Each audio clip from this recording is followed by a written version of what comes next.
बात करने के लिए लॉगिन करें www.astrotak.com। प्रिय मित्रों, शुभ नमस्कार। एस्ट्रो तक के इस खास कार्यक्रम में आप सभी का स्वागत है, अभिनंदन है। आज का हमारा विषय है शुक्र का राशि परिवर्तन।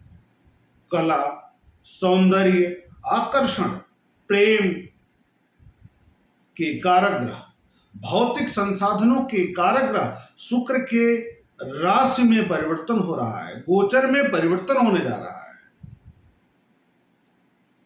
अपने मित्र ग्रह बुध की राशि मिथुन से चंद्रमा की राशि कर्क में, श्रावण शुक्ल पक्ष, 10वीं तिथि 7 अगस्त 2022 दिन रविवार को प्रातः 8:40 के बाद ये प्रवेश कर गए हैं चंद्रमा की राशि कर्क में, जहां पर ये 31 अगस्त तक रहकर चराचर जगत पर अपना प्रभाव स्थापित करेंगे। प्रत्येक प्राणी पर इनका प्रभाव पड़ेगा, सकारात्मक अथवा नकारात्मक रूप से। तो सबसे पहले जिस समाज में रहते हैं, जिस राष्ट्र में हम रहते हैं, उस पर क्या प्रभाव पड़ेगा ग्रहों का, इसको जानेंगे। उसके बाद लग्न के अनुसार हम चर्चा करेंगे कि किस प्रकार का प्रभाव रहने वाला है शुक्र के इस गोचरीय परिवर्तन का। स्वतंत्र भारत की कुंडली है वृष लग्न और कर्क राशि।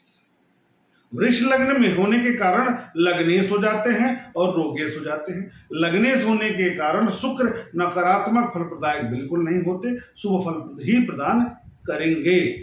तृतीय भाव अर्थात पराक्रम भाव में इनका गोचर हो रहा है, तो अंतरराष्ट्रीय छवि में सुधार होगा राष्ट्र का। महिलाओं के लिए सकारात्मक प्रगति के लिए सरकार द्वारा कोई योजनाओं का आरंभ किया जा सकता है इस अवधि में। खेल कूद के क्षेत्र में भी अंतर्राष्ट्रीय स्तर पर महिलाओं का वर्चस्व बढ़ा हुआ दिखाई देगा। इस अवधि में प्रतिभाओं के मनोबल में वृद्धि होगा। कला क्षेत्र से जुड़े जो लोग हैं उनके लिए यह समय अनुकूलप्रद बना रहेगा। यद्यपि शनि की दृष्टि भी शुक्र पर पड़ेगी तो कुछ नकारात्मक सूचना भी प्राप्त होगा, जैसे फिल्मी क्षेत्र से, खेल क्षेत्र से किसी बड़े क्षति की भी स्थिति बन सकती है। जैसे बड़ी दुर्घटना हो जाए खेल क्षेत्र से, वहाँ सतर्क रहना चाहिए। फिल्मी क्षेत्र से कोई बड़ी दुर्घटना हो जाए, वहाँ भी सतर्क रहने का प्रयास करना चाहिए। तो इस तरह की स्थितियां बन रही हैं शुक्र के इस परिवर्तन के साथ राष्ट्रव्यापी स्तर पर।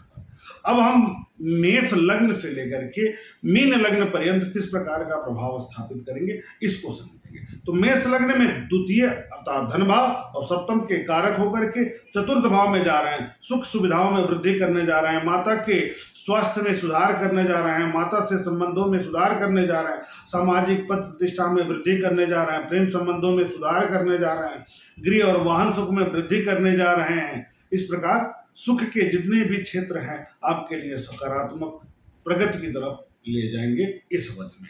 वृष लग्न की बात करेंगे तो वृषभ में तृतीय भाव में जाएंगे, पराक्रम बढ़ेगा, मित्रों का समर्थन मिलेगा, साथ मिलेगा, भाई बहनों का सहयोग प्राप्त होगा, भाई सब बहनों के क्षेत्र से सकारात्मक सूचना प्राप्त हो सकती है। भाग्य में सकारात्मकता दिखेगी, भाग्य का साथ आपको प्राप्त होगा, नए कार्य बन सकते हैं, मनोबल अच्छा बना रहेगा, संगीत में रुचि रहेगी, खेल क्षेत्र से जुड़े हैं तो वहां भी आप बेहतर करेंगे, कार्यस्थल पर आप बहुत अच्छा करने जा रहे हैं इस समयावधि में। मिथुन लग्न की बात करेंगे तो मिथुन लग्न में व्ययस हो जाते हैं और पंचमेश हो जाते हैं। तो व्ययस होने के कारण भोग विलास के कारक हैं, फिर भी धन भाव में जा रहे हैं तो धन में वृद्धि करेंगे, कुटुंब में सकारात्मक कार्य होगा, कुटुंब में खर्च बढ़ेगा, यानी कुछ नया कार्य होगा तो खर्च बढ़ेगा, पारिवारिक सौहार्द बढ़ेगा, संतान पक्ष से शुभ समाचार प्राप्त होगी, अध्ययन अध्यापन के क्षेत्र से जुड़े लोगों के लिए भी समय ठीक है, धन की दृष्टि से भी समय अनुकूलप्रद बना रहेगा। कर्क लग्न की बात करेंगे तो कर्क लग्न में लग्न पर ही जा रहे हैं, ऐसे में सुखेश होकर जाएंगे, लाभेश होकर के जाएंगे तो लाभ में वृद्धि, मनोबल में वृद्धि, दाम्पत्य जीवन में सुधार, प्रेम संबंधों में सुधार, सुख संसाधनों में वृद्धि, व्यक्तित्व में आकर्षण बढ़ेगा, कुछ नई गतिविधियां आप बना रहे हैं, करना चाह रहे हैं, उसमें आप सफल हो सकते हैं इस अवधि में।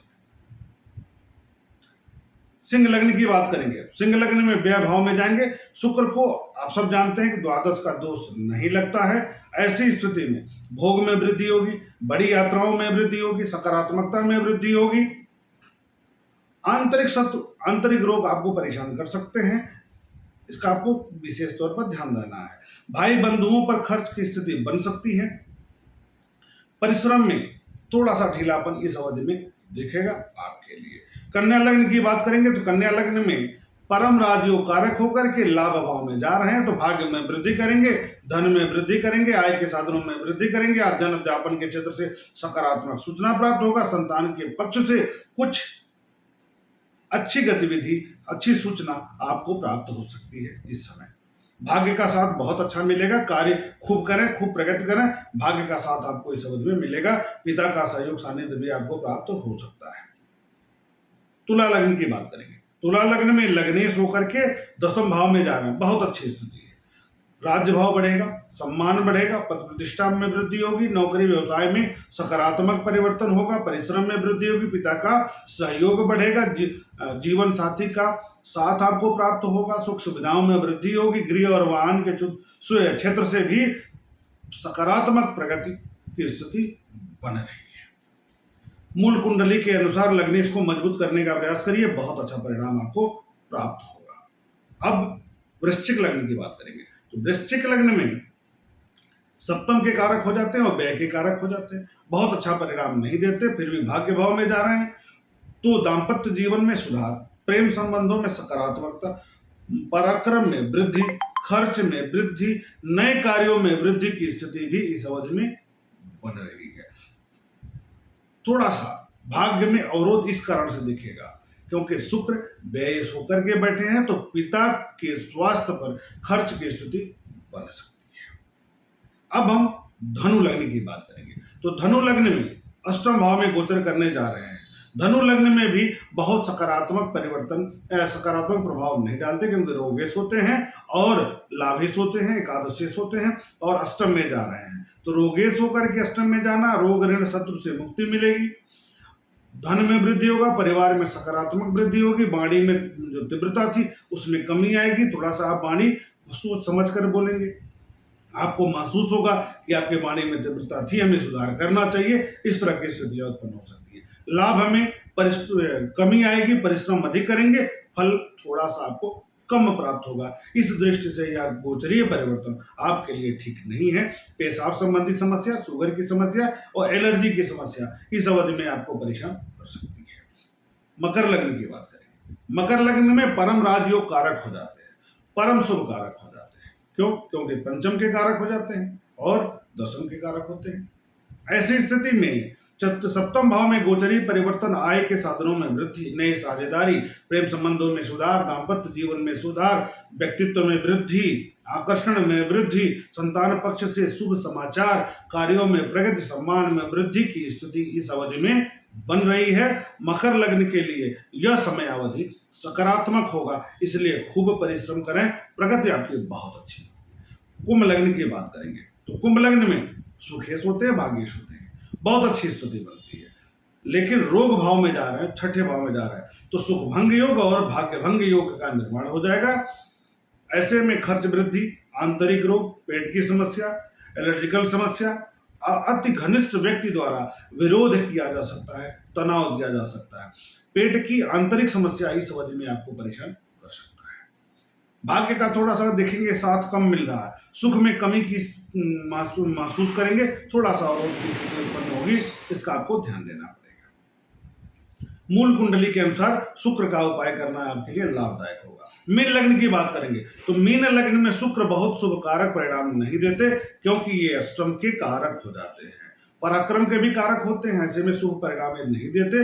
लेकिन पंचम भाव में जा रहे हैं तो संतान के क्षेत्र से शुभ समाचार मिलेगा, अध्ययन अध्यापन के क्षेत्र से यदि आप जुड़े हैं तो वहां सकारात्मक प्रगति देखने को मिलेगी, आय के साधनों में वृद्धि, लाभ में वृद्धि का भी संयोग बढ़िया बनेगा। परंतु स्वास्थ्य पर आपको ध्यान देना होगा, संतान के स्वास्थ्य को लेकर के भी आपको सतर्क रहने की आवश्यकता है। इस प्रकार मेष लग्न से लेकर के मीन लग्न पर्यंत किस प्रकार का प्रभाव स्थापित करेंगे शुक्र कर्क राशि में रहकर, इसकी चर्चा हुई। फिर मिलेंगे नए विषय को लेकर के, तब तक के लिए राधे राधे, शुभ नमस्कार।